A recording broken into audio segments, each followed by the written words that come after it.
Hey, what's happening? It's Jamie. It is February 2nd. It's Thursday, 2023.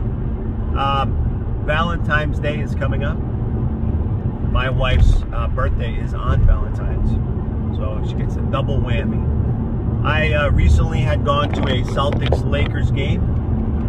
First time I've ever gone to a Celtics game. Or, you know what, it's the first time I've ever been to a professional basketball game in my life. I enjoyed it. If I have time, I will drop something in there just as a reference. But if you've never gone, I would recommend going. I don't know if every game was like that, but the energy was amazing. Like, I don't know how many thousands of people were there, right? But there was definitely some thousands. I was up in something called the Rafters, and these Rafters section, I won't go on too long, but it's standing room only, even though we did happen to be able to grab a seat because there were some empty seats.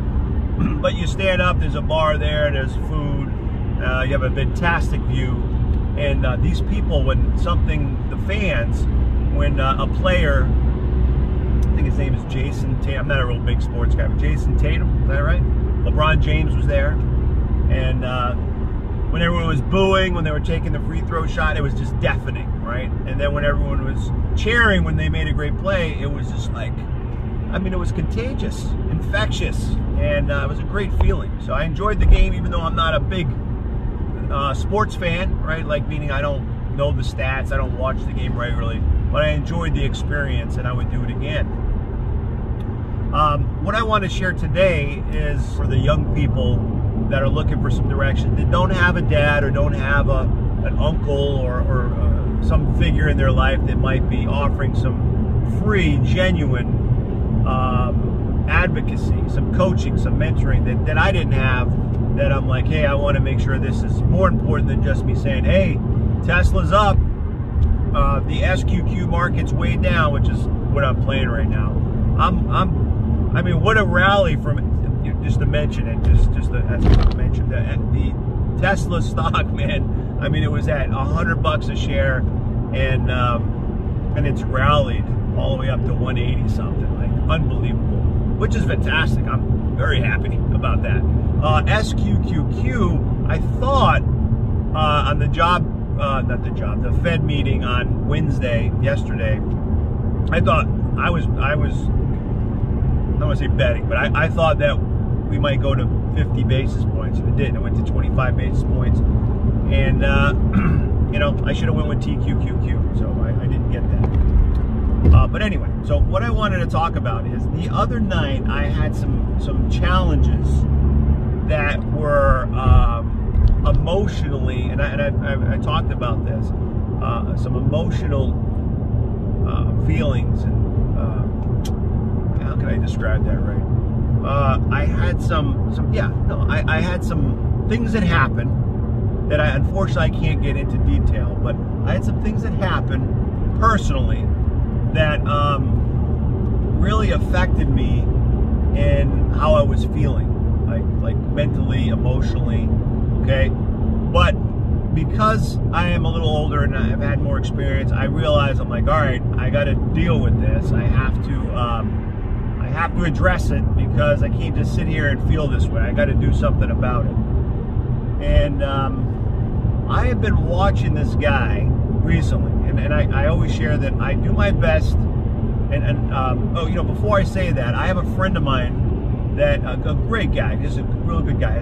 He has three girls, family guys my age, and he told me this morning. He's like, man, I'm really sad and depressed. And I said, why? How come?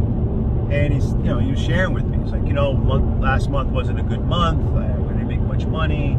I'm in this mundane routine at home, and like this. He was just sharing some stuff, and I know how that feels. I know that sometimes, whether you're 7 years old or 21 years old, we get in these routines, and your perception's reality, and whatever you're facing in your life is what's the most important thing at the moment, right? It could be a very minor thing, but it still doesn't mean it doesn't affect you. So what I said to him, and what's going to tie into what I'm going to say about the other topic is, I was telling him, hey, if you're, he's a Christian like me, so I said, you got to pray and read the Bible and give it to God, and then surround yourself with positive people, and be uplifted, and people that are going to bring you up, lift you up instead of drag you down. And then I said, you got to do something proactive. I go, yesterday I was feeling how he was. I say, I was saying, hey man, I just was going through something like that. I go, but you know what I did is I jumped in my car at 10 o'clock at night because I was just laying in bed with all these thoughts, and I wasn't able to overcome the thoughts, and I didn't have a lot of energy. I wanted to just go, oh, poor me, and my thoughts, and how depressing this is, or whatever, these things. And I said, you know what? No, I got to get out and do something. So I jumped in my car, I got my gym bag, I went down to a local gym, and they're open till midnight, and I went and I worked out. And now I have not been exercising that way. I've been trying to, this past month I was dieting, trying to get my eating habits under better control, so that I could make progress to hitting my target of 190. I started at 222. Right now I'm around 214. I've been between 212 and 215, and I feel pretty good because it's steady. It's real things I'm able to do consistently, and versus you just do a couple things and you get results and then just go right back to the same stuff. So I went to the gym. I was embarrassed because I haven't been to the gym in months, and maybe longer, and I wasn't going there for that, but I didn't think there would be many people there, but there actually was. And and I did some exercise. I did some dumbbells, and pretty much that's it. I did some push-ups, and and I was drastically weaker than I was last year. We'll say last year, because I wasn't consistently working out. I mean, when I was the strongest, I mean, I could lift 80-pound dumbbells, right? No problem. Do sets with them. There's no way I didn't try. I mean, I wasn't trying to. I was just trying to rebuild,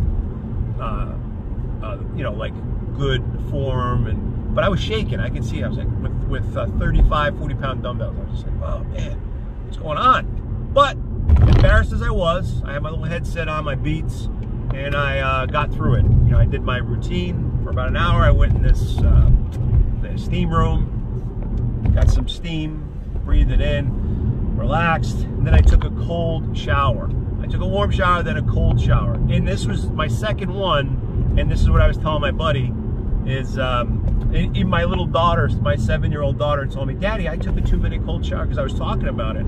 And this guy Wim Hof, who I didn't realize was a guy, I think I mentioned that. I thought it was just like something you call Wim Hof. I didn't know what it meant. Wim Hof breathing. I haven't gotten into that. I heard a couple guys like Gary Brecker talking about the Wim Hof thing. So I somehow stumbled across him, and I realized he's an actual guy. He's been around for a long time. So I've been watching him. Man, that guy was like the Celtics game. Very infectious, very genuine, a lot of energy. And I'm watching his videos, and he just makes me smile, makes me laugh, just watching this guy in his 60s who is very, he seems very healthy and positive. He plays the ukulele and the guitar, he sings songs, he does his cold water ice baths and all that. I mean, just, I'm not trying to endorse him, but I mean, what an inspiration, right? So I was like, wow, that's really good. And that's what you need, is somebody who inspires you. People that inspire you. And if they don't, then you might, I'm not saying you have to cut them out of your life, but maybe you need to distance yourself from them. So I did that cold shower thing because he was saying all the benefits. I don't want to get into all that, but I was telling my buddy about how I heard that about these ice baths and these cold showers can have some real good effects on you and your vascularity, vascular system and cardiovascular health and things like that. So, but also the guy says don't force it, right? So I've been just kind of easing into it. But last night was the first night after I did my workout. I felt pretty good, even though I was embarrassed. I got through it, and I was like, okay, I did it. Day one of getting back in the gym, just to feel a little stronger, to feel active. I felt like a warrior. I felt like I won and I accomplished something. I had confidence. And then I did this cold shower thing, and I felt great. I actually got my whole body in it this time, not just my head and my arms. I actually immersed myself in this cold shower. And what I found is like, I do not want to take a cold shower. I do not want to be in an uncomfortable situation. But I thought there's some benefits to it, so I'm like, I gotta do, I'm gonna do this. And what I got, not just from that moment of a cold shower, was that if you force yourself to some aspect, right? Like, even though I didn't force myself just to go in a cold shower, so to speak, but I got myself to say, I'm going to do this. I am going to go to the gym. I am going to work out, even though I don't want to and I'm embarrassed. I am going to take a cold shower, even though it's super uncomfortable and not pleasant at all. I'm gonna do that. And, you know, I did it, and I felt like, man, I can do it. I can do things that are uncomfortable. It just gives you a little boost, a little confidence boost, a little bit of synergy, I guess. You know, like something that gives you kind of like that boost to get you to like, hey, I can do anything. So I'm not telling you to run out and take a cold shower, an ice bath. Not that it'd be a bad thing, but definitely getting out of your comfort zone, especially if you're struggling with something, right? If you're struggling with anything, sitting around and feeling sorry for yourself and sad and what's not going your way, whatever it is, again, business decision, family member, spouse, something at work, you get a flat tire, someone you know gets sick, your dog dies. I mean, there's so many things, right?